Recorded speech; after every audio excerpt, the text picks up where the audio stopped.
लगता है कि बदलापुर में जो भी कुछ हुआ है ये अच्छी बात नहीं है। एक नाबालिग लड़की की छेड़छाड़ करना अच्छी बात नहीं है।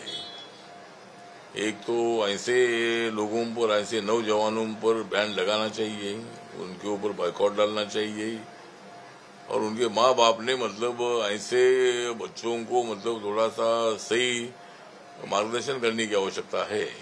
अपनी बहन भी होती है, अपनी माँ भी होती है, तो महिलाओं की छेड़छाड़ करना, महिलाओं पर अत्याचार करना, ये घटनाएं बहुत ज्यादा बढ़ती जा रही है। कलकत्ता में भी ऐसा ही हुआ, एक डॉक्टर महिला पर अत्याचार करके उनका मर्डर किया है। उसी तरह मैं कल ही उरण में था, वहां भी एक दलित लड़की के साथ धोखा करके एक ने उसका मर्डर कर दिया है।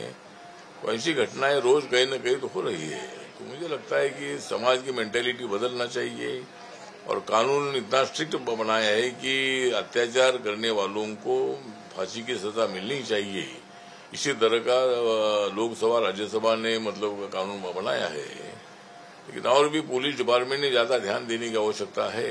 मुझे लगता है कि महिलाओं पर अत्याचार होना अच्छी बात नहीं है। बहुत जगह पर इसी तरह का अन्याय हो रहा है। इस अन्याय का मैं निषेध करता हूं और राज्य सरकार हो या केंद्र सरकार हो, हम सब लोगों ने सतर्क रहने की आवश्यकता है। लेकिन कानून से महिलाओं को न्याय खाली मिलेगा ऐसा नहीं है। कानून तो चाहिए चाहिए, लेकिन समाज का सपोर्ट भी चाहिए। समाज के तरफ से उनको उनके ऊपर बिल्कुल अन्याय नहीं होना चाहिए। उसके लिए समाज की तरफ से भी कोशिश होनी चाहिए। तो बदलापुर में जो भी हुआ है, जिन्होंने ये छेड़छाड़ करने का काम किया है, पुलिस ने फौरन उनको अरेस्ट भी कर दिया है, लेकिन उनके ऊपर कठोर कार्रवाई होनी चाहिए, ऐसी हमारी मांग है।